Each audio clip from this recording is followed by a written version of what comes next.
अध्याय 2 सांख्य योग। श्लोक 16।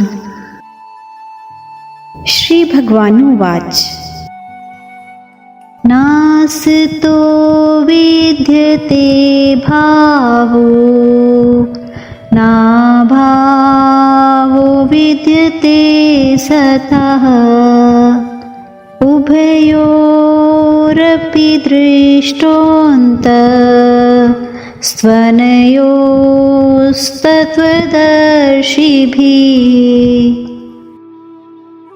यहाँ शुरू में भगवान ने भूसत्तायाम यानी भाव और अभाव, असभुवि यानी असत सत और विद सत्तायाम यानी विद्यते, इन 3 सत्तावाचक धातुओं का प्रयोग किया है। इन तीनों के प्रयोग का तात्पर्य नित्य तत्व की ओर लक्ष्य कराने में ही है। नास्तो विद्यते भावः, शरीर उत्पत्ति के पहले भी नहीं था, मरने के बाद भी नहीं रहेगा और वर्तमान में भी इसका क्षण प्रतिक्षण अभाव हो रहा है। तात्पर्य है कि ये शरीर भूत, भविष्य और वर्तमान इन तीनों कालों में कभी भाव रूप से नहीं रहता, इसलिए ये असत है। इसी तरह से इस संसार का भी भाव नहीं है, ये भी असत है। ये शरीर तो संसार का एक छोटा सा नमूना है, इसलिए शरीर के परिवर्तन से संसार मात्र के परिवर्तन का अनुभव होता है कि इस संसार का पहले भी अभाव था और बाद में भी अभाव होगा और वर्तमान में भी अभाव हो रहा है। संसार मात्र काल रूपी अग्नि में लकड़ी की तरह निरंतर जल रहा है। लकड़ी के जलने पर तो कोयला और राख बची रहती है, पर संसार को काल रूपी अग्नि ऐसी विलक्षण रीति से जलाती है कि कोयला या राख कुछ भी बाकी नहीं रहता। वह संसार का अभाव ही अभाव कर देती है। इसलिए कहा गया है कि असत की सत्ता नहीं है। न भावो विद्यते सतः, जो सत वस्तु है उसका अभाव नहीं होता, यानी जब देह उत्पन्न नहीं हुई थी तब भी देही था। देह नष्ट होने पर भी देही रहेगा और वर्तमान में देह के परिवर्तनशील होने पर भी देही उसमें ज्यों का त्यों ही बना रहता है। इसी तरह से जब संसार उत्पन्न नहीं हुआ था उस समय भी परमात्म तत्व था। संसार का अभाव होने पर भी परमात्म तत्व रहेगा और वर्तमान में भी संसार के परिवर्तनशील होने पर परमात्म तत्व उसमें ज्यों का त्यों ही है।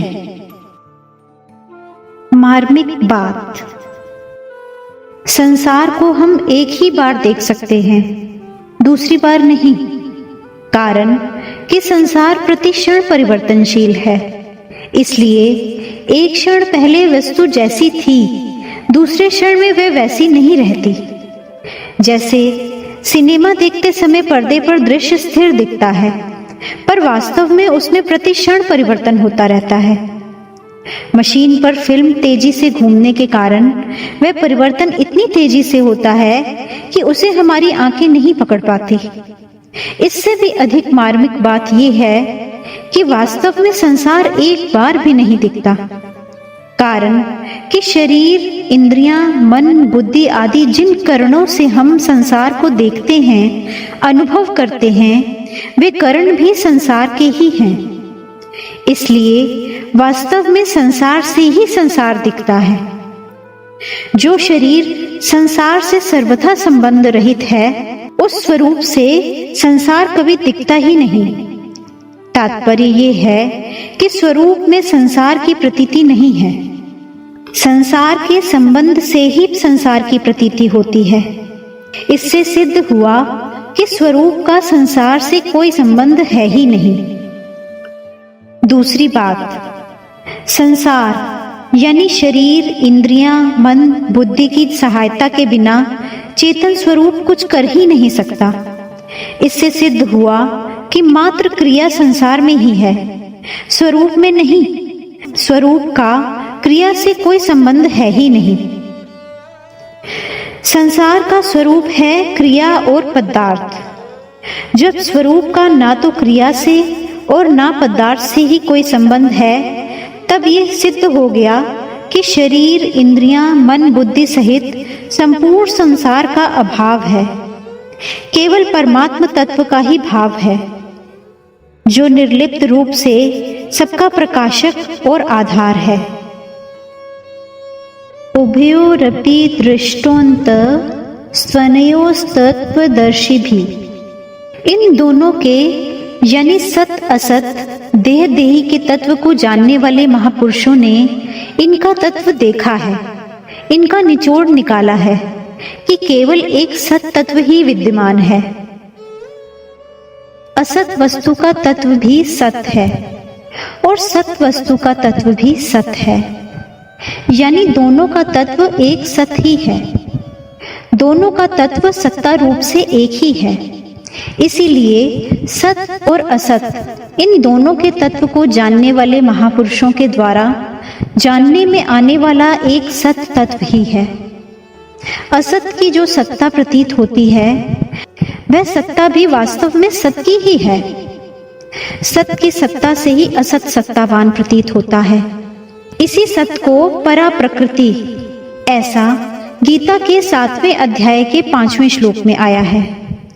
क्षेत्रज्ञ, ऐसा गीता के 13वें अध्याय के पहले और दूसरे श्लोक में आया है। पुरुष, ऐसा गीता के 13वें अध्याय के 19वें श्लोक में आया है। और अक्षर, ऐसा गीता के 15वें अध्याय के 16वें श्लोक में कहा गया है। और असत को अपरा प्रकृति, क्षेत्र, प्रकृति और शर कहा गया है। अर्जुन भी शरीरों को लेकर शोक कर रहे हैं कि युद्ध करने से ये सब मर जाएंगे। इस पर भगवान कहते हैं कि क्या युद्ध ना करने से ये नहीं मरेंगे?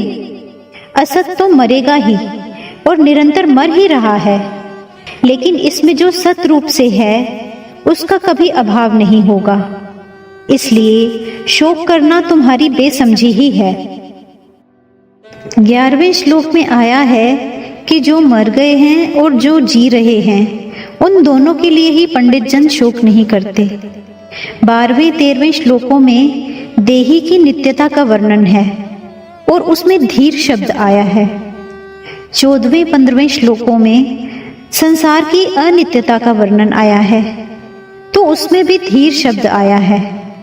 ऐसे ही यहाँ 16वें श्लोक में सत असत का विवेचन आया है, तो इसमें तत्वदर्शी शब्द आया है। इन श्लोकों में पंडित, धीर और तत्वदर्शी पद देने का तात्पर्य है कि जो विवेकी होते हैं, समझदार होते हैं, उनको शोक नहीं होता। अगर शोक होता है तो वे विवेकी नहीं हैं, समझदार नहीं हैं। परिशिष्ट भाव, सत्ता मात्र सत है और सत्ता के सिवाय जो कुछ भी प्रकृति और प्रकृति का कार्य यानी क्रिया और पदार्थ है, वह असत यानी परिवर्तनशील है। जिन महापुरुषों ने सत और असत दोनों का तत्व देखा है, यानी जिनको सत्ता मात्र में अपनी स्वतः सिद्ध स्थिति का अनुभव हो गया है, उनकी दृष्टि में असत की सत्ता विद्यमान है ही नहीं और सत का अभाव विद्यमान है ही नहीं, यानी सत्ता मात्र सत तत्व के सिवाय कुछ भी नहीं है। भगवान ने 14वें 15वें श्लोकों में शरीर की अनित्यता का वर्णन किया था। उसको यहाँ नास्तो विद्यते भावः पदों से कहा है और 12वें 13वें श्लोकों में शरीरी की नित्यता का वर्णन किया था। उसको यहाँ ना भावो विद्यते सतः पदों से कहा है। नास्तो विद्यते भावो, ना भावो विद्यते सतः। इन 16 अक्षरों में संपूर्ण वेदों, पुराणों, शास्त्रों का तात्पर्य भरा हुआ है। असत और सत इन दोनों को ही प्रकृति और पुरुष, शर और अक्षर, शरीर और शरीरी, अनित्य और नित्य, नाशवान और अविनाशी आदि अनेक नामों से कहा गया है। देखने, सुनने, समझने, चिंतन करने, निश्चय करने आदि में जो कुछ भी आता है वह सब असत है। जिसके द्वारा देखते, सुनते, चिंतन आदि करते हैं वह भी असत है और दिखने वाला भी असत है। इस श्लोकार्थ यानी 16 अक्षरों में 3 धातुओं का प्रयोग हुआ है। पहला भूसत्तायाम, जैसे अभावः और भावः। दूसरा असभुवि, जैसे असतः और सतः। तीसरा विदसत्तायाम, जैसे विद्यते और न विद्यते। वैसे तो इन तीनों धातुओं का मूल अर्थ एक सत्ता ही है, फिर भी सूक्ष्म रूप से ये तीनों अपना स्वतंत्र अर्थ भी रखते हैं। जैसे भू धातु का अर्थ उत्पत्ति है, अस धातु का अर्थ सत्ता यानी होनापन है और विद्य धातु का अर्थ विद्यमानता यानी वर्तमान की सत्ता है। नास्तो विद्यते भावः पदों का अर्थ है असतः भावः न विद्यते, यानी असत की सत्ता विद्यमान नहीं है बल्कि असत का अभाव ही विद्यमान है, क्योंकि इसका निरंतर अभाव यानी परिवर्तन होता ही रहता है। असत वर्तमान नहीं है, असत उपस्थित नहीं है, असत प्राप्त नहीं है, असत मिला हुआ नहीं है, असत मौजूद नहीं है, असत कायम नहीं है। जो वस्तु उत्पन्न होती है उसका नाश अवश्य होता है, ये नियम है। उत्पन्न होते ही तत्काल उस वस्तु का नाश शुरू हो जाता है। उसका नाश इतनी तेजी से होता है कि उसको 2 बार कोई देख ही नहीं सकता, यानी उसको एक बार देखने पर फिर दोबारा उसी स्थिति में नहीं देखा जा सकता। ये सिद्धांत है कि जिस वस्तु का किसी भी क्षण अभाव है उसका सदा अभाव ही है, इसलिए संसार का सदा ही अभाव है। संसार को कितनी ही सत्ता दें, कितना ही महत्व दें, पर वास्तव में वह विद्यमान है ही नहीं। असत प्राप्त है ही नहीं, कभी प्राप्त हुआ ही नहीं, कभी प्राप्त होगा ही नहीं। असत का प्राप्त होना संभव ही नहीं है। न भावो विद्यते सतः पदों का अर्थ है सतः अभावः न विद्यते, यानी सत का अभाव विद्यमान नहीं है बल्कि सत का भाव ही विद्यमान है, क्योंकि इसका कभी अभाव यानी परिवर्तन होता ही नहीं। जिसका अभाव हो जाए उसको सत कहते ही नहीं। सत की सत्ता निरंतर विद्यमान है, सत निरंतर वर्तमान है, सत निरंतर उपस्थित है, सत निरंतर प्राप्त है, सत निरंतर मिला हुआ है, सत निरंतर मौजूद है, सत निरंतर कायम है। किसी भी देश, काल, वस्तु, व्यक्ति, क्रिया, घटना, परिस्थिति, अवस्था आदि में सत का अभाव नहीं होता, कारण कि देश, काल, वस्तु आदि तो असत अभाव रूप अर्थात निरंतर परिवर्तनशील हैं, पर सत सदा ज्यों का त्यों रहता है। उसमें कभी किंचित मात्र कोई परिवर्तन नहीं होता, कोई कमी नहीं आती, इसलिए सत का सदा ही भाव है। परमात्म तत्व को कितना ही अस्वीकार करें, उसकी कितनी ही उपेक्षा करें, उससे कितना ही विमुख हो जाएं, उसका कितना ही तिरस्कार करें, उसका कितनी ही युक्तियों से खंडन करें, पर वास्तव में उसका अभाव विद्यमान है ही नहीं। सत का अभाव होना संभव ही नहीं है। सत का अभाव कभी कोई कर सकता ही नहीं।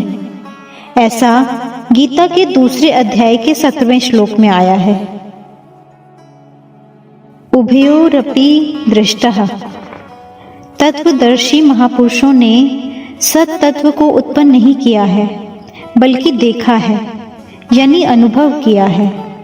तात्पर्य है कि असत का अभाव और सत का भाव दोनों के तत्व यानी निष्कर्ष को जानने वाले जीवन मुक्त तत्वज्ञ महापुरुष एक सत तत्व को ही देखते हैं, यानी स्वतः स्वाभाविक एक है का ही अनुभव करते हैं। असत का तत्व भी सत है और सत का तत्व भी सत है। ऐसा जान लेने पर उन महापुरुषों की दृष्टि में एक सत तत्व है के सिवाय और किसी की स्वतंत्र सत्ता रहती ही नहीं। असत की सत्ता विद्यमान न रहने से उसका अभाव और सत का अभाव विद्यमान न रहने से उसका भाव सिद्ध हुआ। निष्कर्ष ये निकला कि असत है ही नहीं बल्कि सत ही सत है। उस सत तत्व में देह और देही का विभाग नहीं है। जब तक असत की सत्ता है तब तक विवेक है। असत की सत्ता मिटने पर विवेक ही तत्व ज्ञान में बदल जाता है। उभयोरपि दृष्टोऽन्त स्वनयोस्तत्वदर्शी भी। इसमें उभयोरपि में विवेक है, अंत में तत्व ज्ञान है और दृष्टः में अनुभव है। यानी विवेक तत्व ज्ञान में बदल गया और सत्ता मात्र ही शेष रह गई। एक सत्ता के सिवाय कुछ नहीं है। ये ज्ञान मार्ग की सर्वोपरि बात है। असत की सत्ता नहीं है ये भी सत्य है और सत का अभाव नहीं है ये भी सत्य है। सत्य को स्वीकार करना साधक का काम है। साधक को अनुभव हो या ना हो उसको तो सत्य को स्वीकार करना है को स्वीकार करना है और नहीं को अस्वीकार करना है। यही वेदांत है, वेदों का खास निष्कर्ष है। संसार में भाव और अभाव दोनों दिखते हुए भी अभाव मुख्य रहता है। परमात्मा में भाव और अभाव दोनों दिखते हुए भी भाव मुख्य रहता है। संसार में अभाव के अंतर्गत भाव अभाव हैं और परमात्मा में भाव के अंतर्गत भाव अभाव हैं। दूसरे शब्दों में संसार में नित्य वियोग के अंतर्गत संयोग वियोग हैं और परमात्मा में नित्य योग के अंतर्गत योग वियोग यानी मिलन विराह हैं। इसलिए संसार में अभाव ही रहा और परमात्मा में भाव ही रहा। सत और असत क्या है इसको भगवान आगे के 2 श्लोकों में बताते हैं।